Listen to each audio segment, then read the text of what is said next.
Bir inson hajga niyat qilib yo'lga chiqib Madinaga boradi.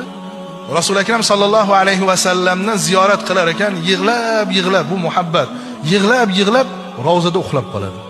Shu orada Rasulullohni tushda ko'radi. Va Rasululloh sallallohu alayhi vasallam oldilariga o'tirganda savol berdilar: "Ya Rasululloh, qaysi salovatni aytsam siz xursand bo'lasiz? Qaysi jumlani ishlatsam siz xursand bo'lasiz? Menga o'rgating shu salovatni, hayotligimda shu salovatni sizga aytay." Shunda Rasululloh aytdilarki, Shomga bor dedilar.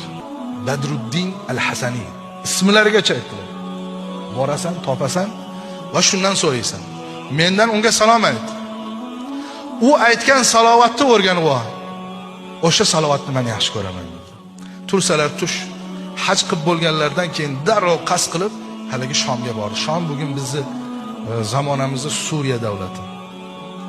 Shamsusham Badruddin al-Hasani keldida, kim Badruddin al-Hasani dedi. Ustozimiz bizga masjidda dars berayotgandilar.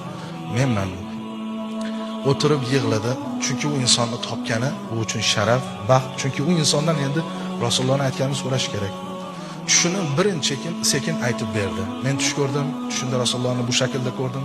Rasulullohdan salovat so'rasam, Shomga bor dedi. Shamsushamni Badruddin al-Hasanini top va undan so'ra qanday salovat aytadi, o'sha jumla bilan aytsang men xursand bo'laman dedi.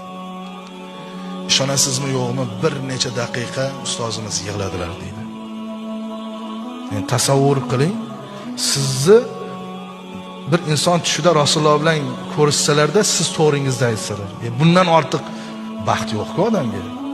Ustozimiz bir qancha muddat yig'lab o'tirdilarda, endi men senga o'sha doim aytib yuradigan salovatimni aytay, yozib olgin dedi-da, haligi inson darrov kissasidan qog'ozini, qalamini chiqarib yozib oldi. Bu salovat quyidagicha edi. Allohumma solli ala sayyidina Muhammad an-nabiyil ummi al-mahbubil alil qadamil azimil jah. Shu uchun azizlar, salovatimizni bugun 10 ta aytayotgan bo'lsak, ko'paytiraylik sonini. 100 ta aytayotgan bo'lsak, yana ozgina ko'paytiraylik. Kamroq telefonga qaraylik, kamroq kino ko'raylik, kamroq gaplashaylik kerak bo'lsa, salovat sonini ko'paytiraylik.